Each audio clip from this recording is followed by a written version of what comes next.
So my topic tonight is about an unusual and probably a little bit strange organization that I ran into as I was doing research for my work on the felt crafters and how to date felt crafter patches. And that's the Deodorized Order of the Skunk, which initially I thought, well, that doesn't have anything to do with scouting. But the reality is it actually does. And I'll lead you down the path and we'll get there by the end. So here we go. And hopefully we will go right. All right. So a little bit about me.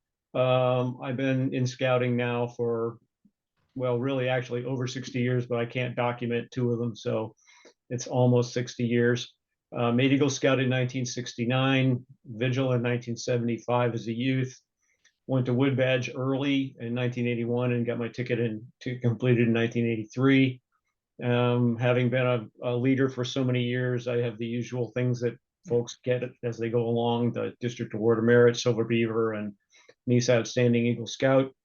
I've held numerous positions at all levels through the council level, and I'm currently the chartered organization representative for units sponsored by my church, which right now is a pack and a troop. We're talking crew at the moment. Jamborees, I've been to 6. I went as a youth in 1969, same as Johnny, which is where I caught the collecting bug. I went in 1989 on the Coast Guard staff. 2005 as a first assistant scoutmaster, 2010 as a scoutmaster, and then 2013 and 2017 I was on staff in the motor pool, which was a whole lot of fun because I got to see the entire jamboree by van and vehicle.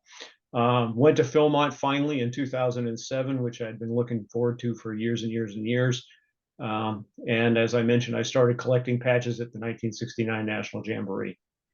My current collecting interests, and they've changed over the years, but my current interests are camp patches, CSPs, Jamboree contingent memorabilia up to 2010, and trail medals and patches, but only from New England. So I collect the 6 New England states. I collect Region 1 and Northeast Region memorabilia, the Mohawk Indian Village, which I've talked about on the Digital Cracker Barrel, as well as the Pilgrimage to Lebanon, which I talked about also this past summer. National Annual Meeting patches is a fun little sidelight. I did 30 years in the Coast Guard, so I collect Boy Scout items with a Coast Guard theme other than lighthouses. That would drive you nuts if you wanted to go to lighthouses. And then I collect my own OA Lodge, which is Juan Seneca Lodge 333 in Colonial Virginia Council. SR7A Conclave memorabilia, just Conclave memorabilia. And SR7A doesn't exist anymore, so I have a finite boundary on that collection. And I collect Honor, Quality, and Journey to Excellence patches, which I've also done a presentation here about. So the Deodorized Order of the Skunk. This was a social service organization that was founded by C. Diamond Keyser in 1949. Keyser is well known to us in BSA circles because he owned the Keyser Manufacturing Company in Plastow, New Hampshire, which produced memorabilia that we see with the felt crafters on it.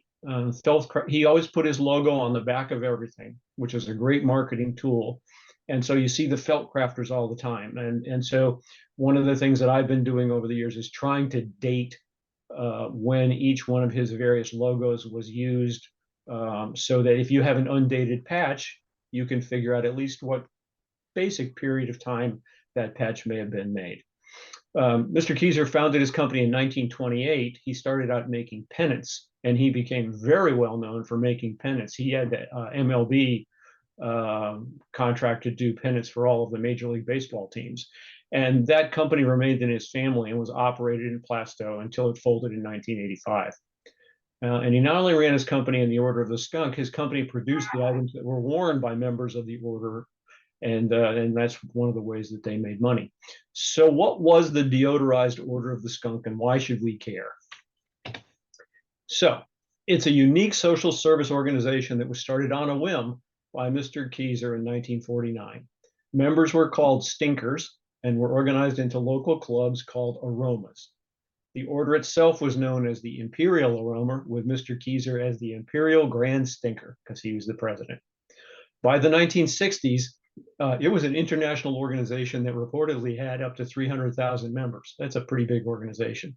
And although the annual membership was only $1 for adults, 50 cents for children, and it was gratis if you could show that you were a polio victim, the Imperial Aroma did generate income, mostly from the sale of its merchandise. And that was donated by Mr. Keyser to assist polio victims. Then local aromas, the local chapters or local clubs, raised funds that supported charities of their own choosing. Some members, including Mr. Keyser's daughter, D. Joan Keyser, later the CEO of Mr. Keyser's company after he stepped down, actually kept a deodorized skunk as pets, and lots of these did. And her skunk may actually have been the inspiration for the order. In the 1960s, he sold his interest in the Stinkers, but with his departure, interest in the organization dwindled. And by the end of the 1960s, the organization was defunct generally.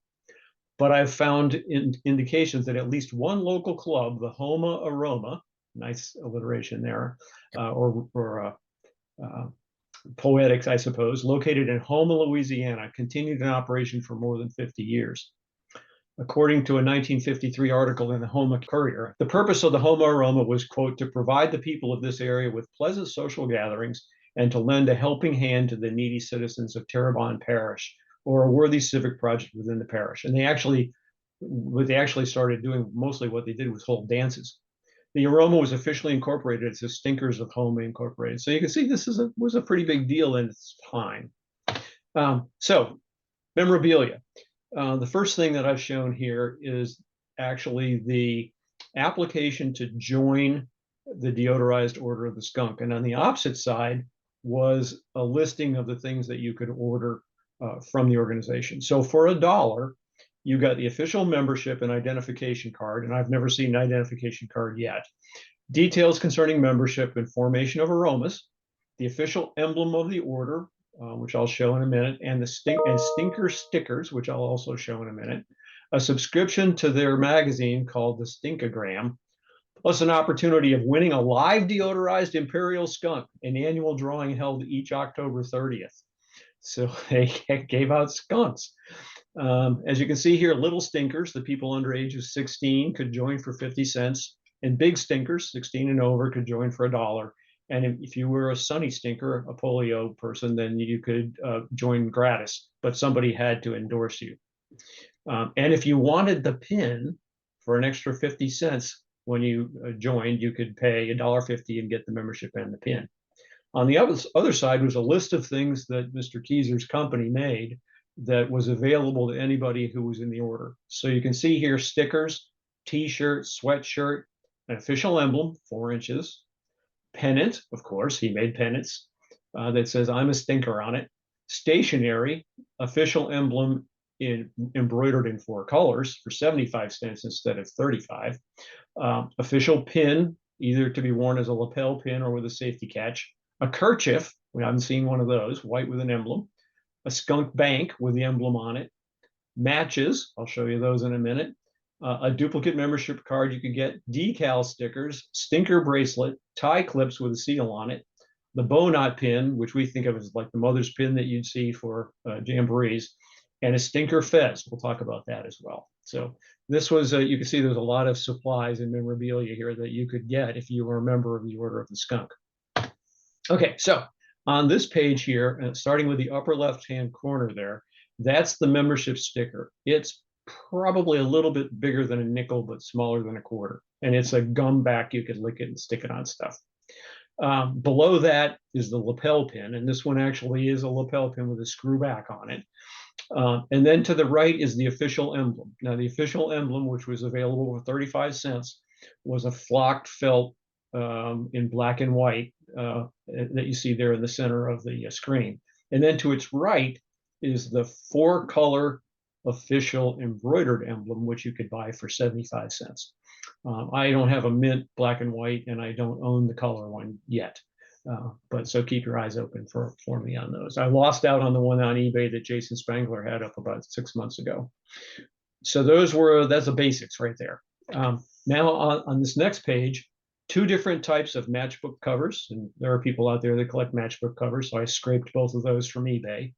And there's a company in Nashua, New Hampshire that made matches. And I suspect that those matches that were offered here by Mr. Keyser were actually some of the ones that were made in Nashua, New Hampshire.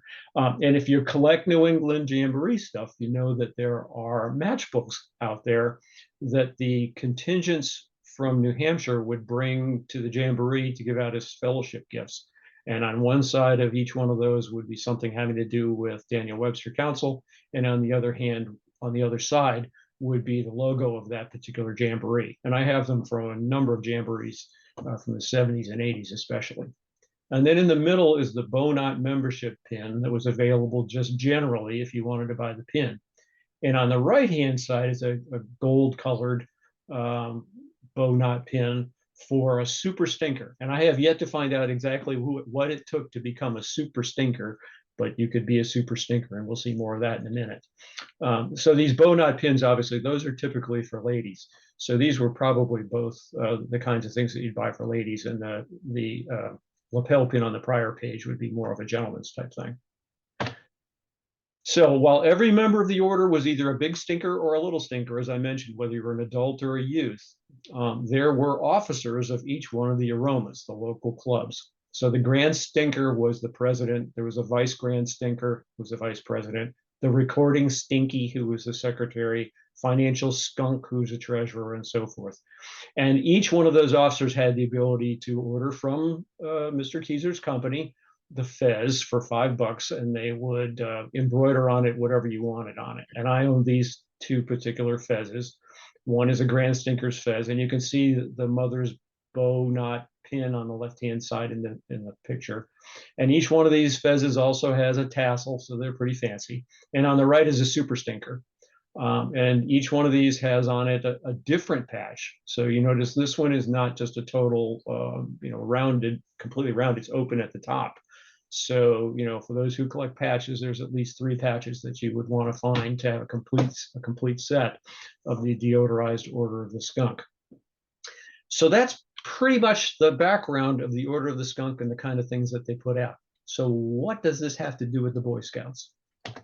So here I have a newspaper clipping that somebody else got me, which unfortunately I don't know what paper it came from, but I think it came from Philadelphia. As you can see the ad on the bottom right-hand corner. And it talks about the New Hampshire contingent to the 1950 National Jamboree, which was 140 youth and adults. And these guys all created an aroma called the Profile Aroma. And every scout and scouter in the 1950 National Jamboree contingent of 4 troops from New Hampshire was also either a big or a little stinker. And they were all initiated into the order at their shakedown at Camp Carpenter in Londonderry, New Hampshire. And they had a deodorized skunk with them at the Jamboree that they named Fragrance the Third. And they also had 8 large Rhode Island red roosters, which is interesting because that was more of a thing for Narragansett Council in Rhode Island, the Rhode Island Reds. But Fragrance the Third, the article says, was getting the spotlight. And 13 of the leaders, it says, own stinker fezzes of white felt with black and red lettering, and in the center is the official stinker emblem showing a skunk holding a red rose. And it talks about the fact that the various people could be a grand stinker or a vice grand stinker or whatever. So presumptively, the scoutmasters were the grand stinkers, and the assistants were probably, vice grand stinkers, and maybe the senior patrol leader was who knows what. But the contingent to the 1950 National Jamboree from Daniel Webster Council in New Hampshire, the location, of course, Plastow, New Hampshire, was where this all originated, was an aroma, an official aroma. And if you've been around long enough and have seen enough stuff in scouting, you've probably run into a Deodorized Order of the Skunk patch either in a lot that you got that had scout stuff, or maybe on a scout vest, or on a sash. I have seen in the last year, I've seen 2 different vests with Deodorized Order of the Skunk patches on them, and everything else on there is a scout patch. So my presumption is that either that was traded for with somebody from New Hampshire or some other council that that had an aroma at the jamboree, or perhaps that the person who owned the vest actually was a member of an aroma in his uh, jamboree contingent. And I've seen evidence that the Mattituck Council contingent out of Western Connecticut to the 1950 National Jamboree may also have had an aroma. So the Boy Scouts, obviously not officially, but through Jamboree contingents at the very least, created their own aromas and were members of the Deodorized Order of the Skunk. So the next time you see a scout lot that has a Deodorized Order of the Skunk patch in it, or maybe a fezz, you can know that this actually was an organization that unofficially was associated in some ways with the Boy Scouts of America. And that's it.